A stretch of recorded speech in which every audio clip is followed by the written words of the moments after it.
He was called a heretic, a dangerous thinker whose books were banned for over a century. But what if he actually held the keys to understanding freedom and democracy in our own time?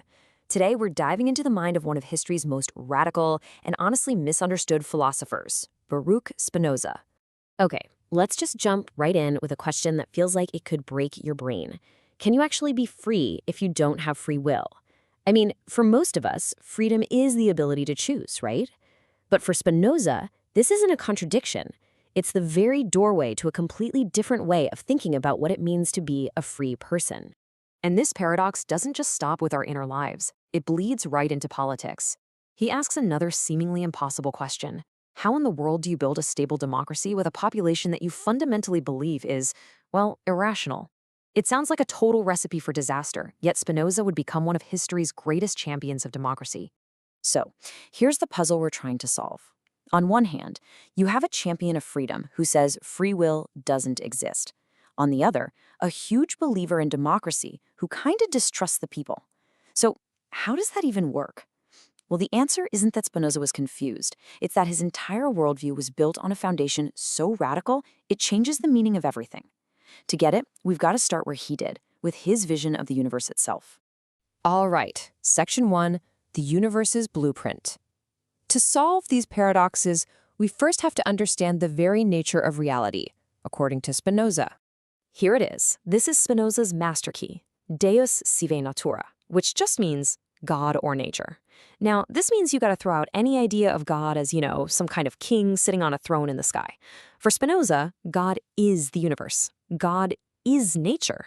It's all one single, self-creating system that's governed by unbreakable laws. There's nothing outside of it because it literally is everything. So think of his system like this. It unfolds in layers. It all starts with the one substance. That's God, or nature. This one thing has infinite properties, or what he calls attributes, but we humans can only perceive two of them. Thought, which is the world of ideas, and extension, which is the physical world. From those flow the infinite modes. These are the unbreakable laws of the universe, like physics and logic. And finally, you get to the finite modes, and that's us. You, me, a tree, a rock, every thought you'll ever have. We are all just temporary expressions of that one single substance, all perfectly following its eternal laws. And the takeaway from all this is, well, it's staggering. In Spinoza's universe, there are no miracles. There's no real randomness. Everything that happens is the necessary result of something that happened before it, in an infinite chain of cause and effect. Nothing could have happened any other way. Everything is determined. Okay, so with that blueprint of a completely deterministic universe in our heads, let's go back to that first paradox. How can you possibly be free if you don't actually have free will? Spinoza basically says that our whole feeling of freedom comes from a simple trick our minds play on us. I mean, think about it. You are super aware of what you want right now, but are you really aware of the infinite, complex web of causes, your biology, your childhood, the weather, what you had for breakfast, that made you want it? We see the desire, but we're completely blind to the machinery that produced it. He gives this brilliant analogy. He calls it the thinking stone. Imagine a stone being thrown through the air. Now, what if that stone suddenly woke up, became conscious mid-flight? It would feel its own movement and think, wow, I'm choosing to fly along this awesome path. All the while, it would have absolutely no clue about the person who threw it or the laws of physics that were dictating its every move. According to Spinoza, we are that stone. So if freedom isn't about choice, what on earth is it? Well, Spinoza completely redefines it. He says we live in bondage when we're just being yanked around by our passions and by external forces we don't understand. We're basically a puppet on a string. True freedom, then, isn't about breaking the strings. It's about understanding exactly how they work. It's the power that comes from knowing why you do what you do. And that's how he solves the paradox. For Spinoza, real freedom isn't the illusion of being able to choose anything you want. It's the genuine power and clarity you get from understanding the very forces that determine who you are. Knowing you have no choice doesn't trap you. For Spinoza, it's the only thing that can ever truly set you free. Okay, Section 3, Democracy from the Masses. So how does this really radical idea of freedom apply to the messy world of politics?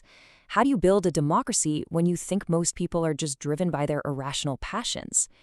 Spinoza's politics are, let's just say, as brutally realistic as his view of the universe. He starts from the state of nature, where, as he so memorably puts it, Big fish eat little ones. In this state, there's no good and evil, no right and wrong. There is only power. Your right to do something extends exactly as far as your power to do it. Whatever you can do, you have the right to do. Simple as that. And right here is where we find his core political insight. An individual, all by themselves, they're weak. Their power, and therefore their right, is tiny. But the collective power of the multitude, of a whole bunch of people acting together, is immense. It's not about morality. It's just a simple, brutal calculation of force. And this is why Spinoza champions democracy. He calls it the most natural form of government precisely because it's built on the most powerful force in nature, the combined power of the people. A stable democracy doesn't need its citizens to be angels or super-rational philosophers. It just needs to effectively channel their collective self-interest, creating a force for stability so overwhelming that no single person or small group could ever hope to challenge it. So, Section 4. Spinoza's modern lens. We've untangled the paradoxes of this 17th century thinker. But so what? Why does any of this matter to us, right here, right now? Well, I think there are a few huge lessons we can take away. First, that true freedom is self-knowledge. It's the hard work of understanding what's really driving you. Second, good systems don't actually need perfect people. They can produce stable, even wise outcomes from our collective flaws. And third, reason is our superpower. It's the tool that lets us turn our passions from chains that bind us into sources of incredible strength. And all of this leaves us with one final, and I think really urgent question for our time.